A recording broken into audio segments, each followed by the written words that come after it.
ఒకే రూమ్లో కలిసి చదువుకున్న ముగ్గురు ఫ్రెండ్స్ ఒకేసారి గ్రూప్ 1 సాధించారు. 2019 నుంచి కలిసి చదువుకుంటూ యూపీఎస్సీకి ప్రిపేర్ అయ్యారు. కలిసి చదువుకోవడం వల్ల చాలా ఉపయోగాలు ఉన్నాయనంటున్నారు. ముగ్గురికి ఒకేసారి గ్రూప్ 1 రావడం చాలా సంతోషంగా ఉందన్నారు. ఎన్నో కష్టాలు, కోర్టు కేసుల తర్వాత ఈ స్థాయికి వచ్చామని చెబుతున్నారు. ప్రజలకు సేవ చేయాలనే సంకల్పమే ఇక్కడి వరకు తీసుకువచ్చిందన్నారు.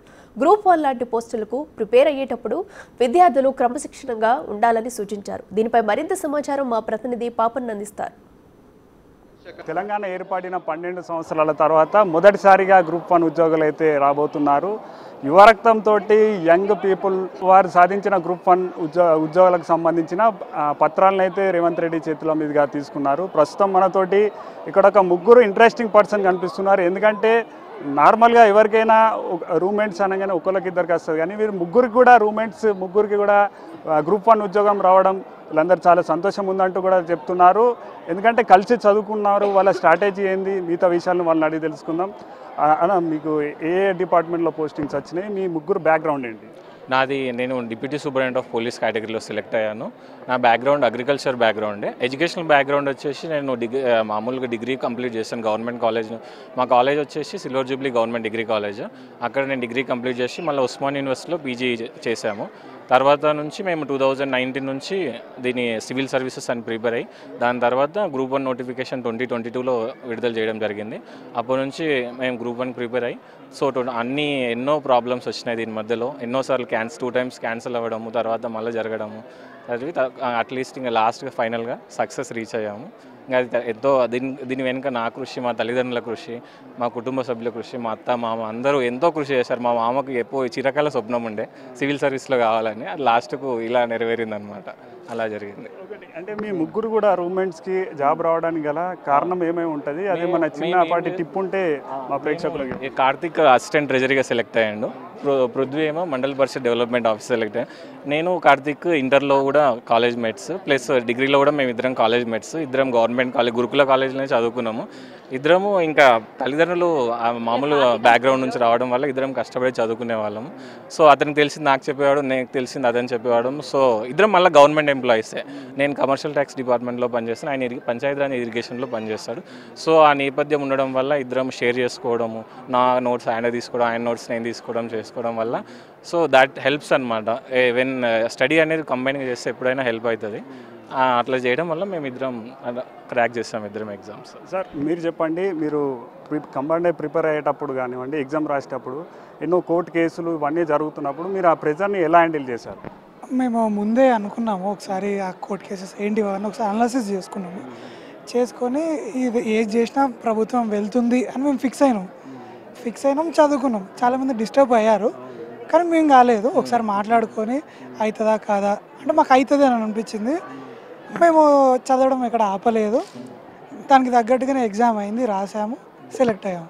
అంటే మీలాగానే కంబైన్ స్టడీస్ చేయాలనుకున్న వాళ్ళకు మీరు అంటే కంబైన్ స్టడీస్ అనేది కొన్ని డిస్ట్రాక్షన్స్ కూడా ఉంటాయి కదా, అలా ఉండకుండా ఉండాలంటే ఏమని చెప్తారు? కంబైన్ స్టడీస్ అంటే మనం 24 గంటలు చదువుకోవడం కాదు, ఎవరు చదువుకునేది వాళ్ళు చదువుకుంటారు.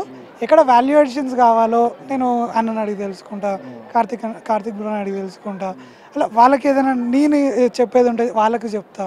సో అలా షేర్ చేసుకుంటే సరిపోతుంది. మనం మొత్తం కంబైన్ స్టడీసే చేయకుండా.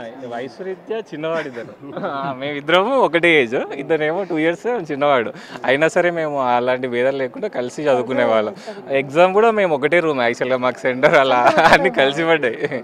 సో అతని నోట్స్ నేను చదువుకునేటప్పుడు, నా నోట్స్ ఆయన చదువుకునేవాడు, అలా కలిసి వచ్చింది అనమాట. సో అన్ని వెరిఫికేషన్స్ అన్నీ మేము ఒకటే రోజు వచ్చినాం. ఇంకొక ఇంపార్టెన్స్ ఏంటంటే మా ఇద్దరికి గ్రూప్ 1, 2, 3, 4 అన్నీ వచ్చినాయి అనమాట. 4 సర్వీసెస్. ఇదానికి ఏమో గ్రూప్ 3 అండ్ గ్రూప్ 1 వచ్చింది ఇద్దరికి.